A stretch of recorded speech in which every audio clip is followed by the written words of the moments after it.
This is a 5 kilowatt hour lithium phosphate system, and for the most part, the battery is usually the focus. Everybody's talking about the battery, 5 kilowatt hour, 10 kilowatt hour. People are not really talking about the other things that go with your lithium iron phosphate battery. Now, in this video, we're going to do an overview of the system. It's very easy to assume that everybody understands how the system works, just connect this to that and it just works fine and everybody's happy.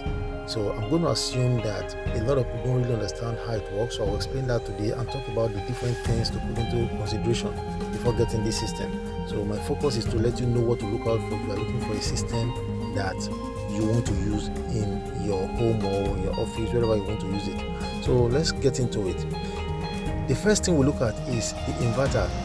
Most people don't know that the size of the inverter matters depending on the situation that you are in, and I'll be explaining that in future. For instance, if I'm living off grid, which I am right now, everything I use at home, they go through my inverter.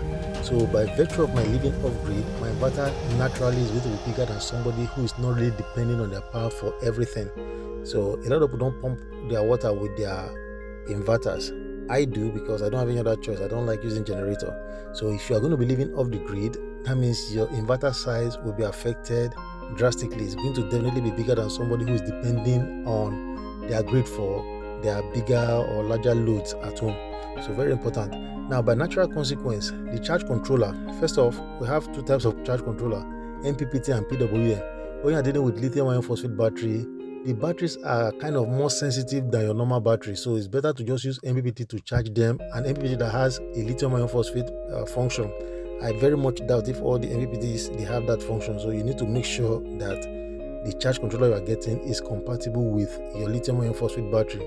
Even though there's some PWM you can program, like the settings and everything, they will give you something close, but I do not recommend using the PWM at all. Talking about the MPPT solar charge controller, of course, if you live off the grid, you are going to be needing a bigger charge controller or even more than one charge controller to be able to power your system. So these are things I'll be talking about in future videos so that we understand exactly the sizing of our MPPT charge controller for a 5 kilowatt, and of course you can always scale up to know how you go about it. Now, why is this important?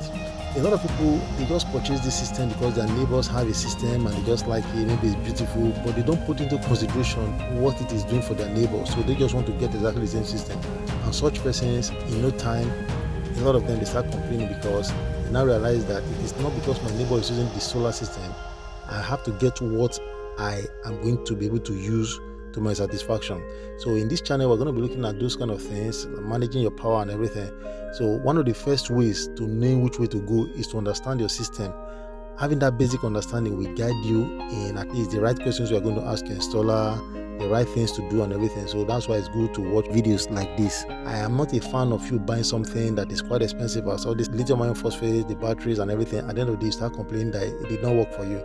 No, if you are buying anything that is expensive or buying anything at all, just at least have some idea of what you are buying and what it does, so that way your expectations will not be too much and everything. Just to recap, I didn't really touch much about the solar panels, but of course we're still going to talk about the amount of solar panels that is ideal for this system, and of course we're going to talk about which solar panel is best, bigger or smaller ones. So these are things we are going to be looking forward to in a future video. The way it is connected, basically, just for those who don't understand, your battery is a storage system. That means it stores energy in the form of DC, like your car battery. Your inverter is able to use that energy and convert it to the kind of power that you use at home. That means your grid power, AC power. Then the charge controller, on the other hand, does not have anything to do with AC. It's just a DC voltage that they just feed into the battery directly. However, the importance of your charge controller is that it helps your battery not to be overcharged. If your battery is charged beyond normal, it destroys the battery. And lithium iron phosphate battery, you don't want to charge it beyond a certain limit because of overheating and fire outbreak you are still going to be talking about in future.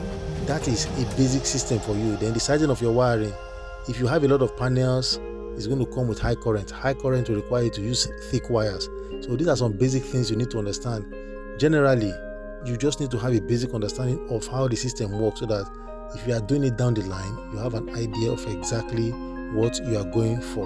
So in future videos, I'm going to be talking about the different components, the inverter, the charge controller, the solar panels you are going to be needing, how you connect it and everything. So these are more we are going to be doing in the nearest future. So see you guys and catch you on the next one.